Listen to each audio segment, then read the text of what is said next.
இரட்சகராகிய இயேசு கிறிஸ்துவின் நாமத்தினாலே உங்களுக்கு என்னோட அன்பின் வாழ்த்துக்கள். இன்றைய நாள் தியானத்துக்காக தெரிந்து கொள்ளப்பட்ட வேத வசனம் மத்தேயு எழுதின சுவிசேஷம் 11வது அதிகாரம் 29வது வசனம். நான் சாந்தமும் மனத்தாழ்மையுமாய் இருக்கிறேன்.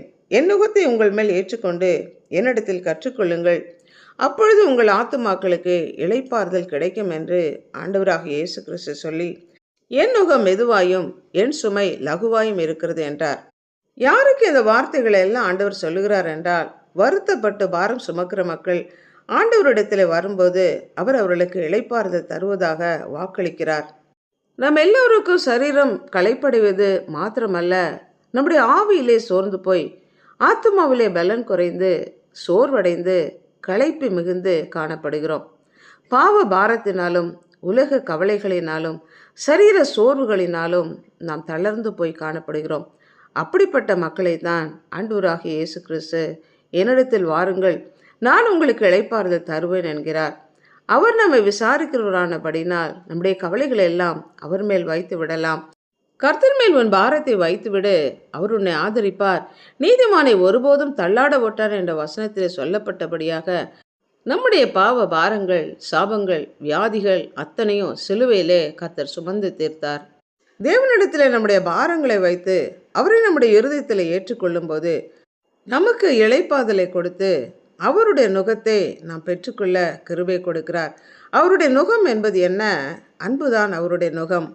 உன் தேவனாகிய கர்த்தரிடத்தில் முழு இருதயத்தோடும் முழு ஆத்மாவோடும் முழு மனதோடும் முழு பலத்தோடும் அன்பு கூர்ந்து உன்னை நீ நேசிக்கிறது போல பிறனையும் நேசிப்பாயாக என்பதே தேவனுடைய பிரதான கற்பனையாக இருக்கிறது.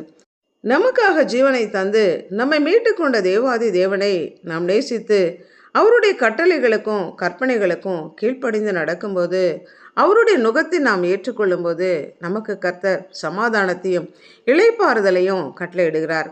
எகிப்து தேசத்திலிருந்து விடுதலையாக்கப்பட்ட யாக்கோபின் சந்ததியார் தங்களுடைய கீழ்ப்படியாமையினாலும் அவிசுவாசத்தினாலும் தேவன் தாமே அவர்களுக்காக வாக்களித்த அந்த கானான் தேசத்திற்குள்ளே பிரவேசிக்க முடியாதபடி அனைவரும் அழிந்து போனார்கள், 2 பேர்களை தவிர.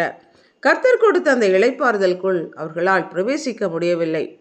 தேவ ஜனங்களுக்கு கர்த்தர் கொடுக்கிற இளைப்பாறுதல் இந்த உலகத்திலே மாத்திரமல்ல, வரப்போகிற அவருடைய ராஜ்யத்திலே அந்த நித்திய இளைப்பாறுதலுக்குள் பிரவேசிக்க கர்த்தர் நமக்கு கிருபை கொடுக்கிறார். ஜெபிப்போம்.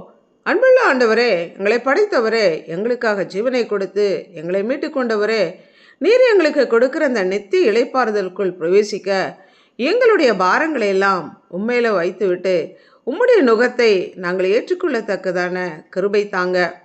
லகுவாயும் மெதுவாயும் இருக்கிற உம்முடைய நுகத்தை நாங்கள் ஏற்றுக்கொண்டு நீர் எங்களுக்கு கொடுக்கிற அந்த நித்திய இளைப்பாறுதல் பெற்றுக்கொள்ளத்தக்கதான கிருபை தரும்படியா எங்கள் ஒவ்வொருவரும் உடைய கரங்களுக்குள்ள அர்ப்பணித்து ஜெபிக்கிறோம். இயேசு கிறிஸ்துவின் நாமத்தினால் ஜெபிக்கிறோம் பிதாவே, ஆமென்.